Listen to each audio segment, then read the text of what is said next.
চাঁদপুর সড়ক ও জনপথ বিভাগের কমপক্ষে ৭০ কিলোমিটার সড়কের অবস্থা বেহাল। প্রতিনিয়ত ঘটছে ছোটখাটো দুর্ঘটনা, যাত্রী ভোগান্তিও রয়েছে চরমে। সংশ্লিষ্ট দপ্তর বলছে, সংস্কারের মাধ্যমে সড়কগুলো ব্যবহার উপযোগী করার চেষ্টা চলছে। সড়ক উন্নয়নে একটি ডিপিপি প্রকল্পের প্রস্তাবনাও পাঠানো হয়েছে। খানাখন্দে ভরা চাঁদপুর হরিণা হাইমচর সড়ক সংস্কারে যথাযথ উদ্যোগ না থাকায় মানুষের ভোগান্তি কমছেই না।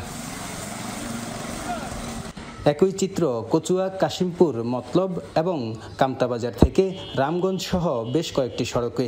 এতে অতিষ্ঠ এই পথে চলাচলকারী যাত্রী ও চালকরা।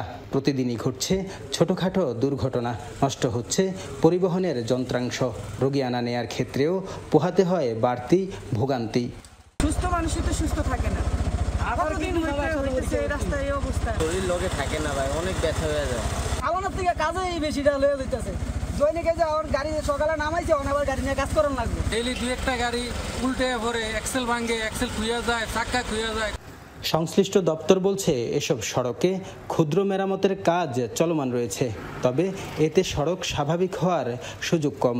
এজন্য 4টি সড়ক উন্নয়নে একটি ডিপিপি প্রকল্প প্রস্তাবনা বাস্তবায়নের অপেক্ষায় রয়েছেন তারা। মিটিং প্ল্যানিং কমিশনে হয়ে গেছে এবং রিকাস্ট করে আমরা ডিপিপিটা পাঠানো হয়েছে। এই ডিপিপিটার উপরে আমাদের যে জনবল কাঠামো, এই জনবল কাঠামো অ্যাপ্রুভালের জন্য সেটা অর্থ মন্ত্রণালয়ে প্রেরণ করা হয়েছে এবং রিসেন্টলি আমাদের ওইটার উপরে একটা কোয়ারি আসছে, সেটার এনভায়রনমেন্ট একটা রিপোর্ট ইআইএ করে পাঠানোর জন্য বলা হয়েছে। আমরা ইআইএ রিপোর্টটা দ্রুত পাঠানোর ব্যবস্থা করতেছি।